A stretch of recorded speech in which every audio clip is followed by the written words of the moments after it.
Everyone, welcome to MyTrade expert. आज हम इस वीडियो में आरओई के कॉन्सेप्ट को पूरा समझेंगे कि कैसे आपको ये मिसलीड कर सकता है और क्या क्या इंडिकेट कर सकता है। चलिए बिना समय बर्बाद किए इस वीडियो को शुरू किया जाए। जब एक कंपनी प्रॉफिट जनरेट करती है उसके बाद इक्विटी शेयर होल्डर्स लास्ट होते हैं to get paid.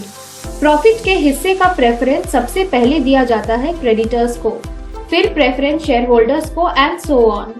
Hence investors को ये समझना जरूरी है कि कंपनी कितना वैल्यू क्रिएट करती है। हाई रिटर्न ऑन इक्विटी का मतलब होता है जब कंपनी हाई प्रॉफिट जनरेट करती है against share holders capital, but all the time case ऐसा ही हो जरूरी नहीं। चलिए इसको भी एक एग्जाम्पल से समझते हैं। सपोज आपको एक सैलून स्टार्ट करना है जिसके लिए आपको 10 लाख का कैपिटल लगेगा और करेंटली आपके पास 7 लाख इन हैंड है और बाकी का 3 लाख आपने लोन लिया है। अब इस कैपिटल पे आप 30,000 का प्रॉफिट जनरेट करते हैं।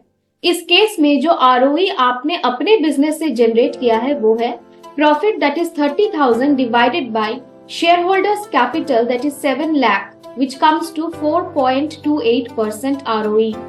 अगर दूसरे सिनेरियो में देखें तो आपने अगर 7 लाख लोन लिया हुआ है और 3 लाख आपका खुद का कैश इन हैंड है, तब आपका ROE होता है 30,000 divided by 3 lakh which comes to 10%। क्या आपने देखा डेट कैसे एक कंपनी के ROE को इफेक्ट करता है? हाई डेट एक कंपनी के ROE पर बहुत इम्पैक्ट ला सकता है। अब एक रियल लाइफ एग्जांपल से समझते हैं। एज ऑफ 15 फरवरी 2023 गोदरेज कंज्यूमर प्रोडक्ट्स लिमिटेड का ROE है 17% और टाटा कम्युनिकेशन का ROE है 282%।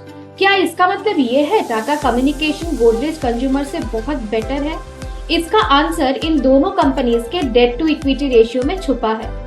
गोदरेज कंज्यूमर प्रोडक्ट्स का डेट टू इक्विटी रेशियो है 0.09, वाइल टाटा कम्युनिकेशन का डेट टू इक्विटी रेशियो है 9.74। हाई ROE आने के पीछे का 3 रीजन हो सकता है। एक हो सकता है हाई प्रॉफिट का रिजल्ट, दूसरा लोअर कैपिटल साइज कंपनी का अगर हो, और तीसरा बिजनेस अगर फाइनेंस्ड हो ज्यादा डेट से in compare to its capital. Similarly share buyback भी एक कंपनी के ROE को स्पाइक कर सकती है बिकॉज शेयर बायबैक के बाद शेयर होल्डर्स इक्विटी कम जाता है रिजल्टिंग इन हाई ROE। इसीलिए इन्वेस्टर्स को ये जांचना जरूरी है कि हाई ROE कंपनी के बढ़ती प्रॉफिटेबिलिटी से आई हुई है या कंपनी के हाई डेट और चेंज इन कैपिटल स्ट्रक्चर के चलती हुआ है। साथ साथ इन्वेस्टर्स को ROE के ग्रोथ में कंसिस्टेंसी भी देखना चाहिए और उसको इंडस्ट्रीज के ROE से कंपेयर भी करना चाहिए। मोर ओवर हाई ROE का मतलब ये नहीं है कि हाई रिटर्न शेयर होल्डर्स को गारंटी हो, क्योंकि अगर वहाँ कोई डेट हुआ तब क्रेडिटर्स को प्रायोरिटी दिया जाता है first for payment over everyone else. इसके अलावा भी कुछ चीज हमें फॉलो करना चाहिए। जैसे कि हमें पता है ROE को मैनिपुलेट करना इजी है अगर कंपनी के बैलेंस शीट में हाई डेट हो।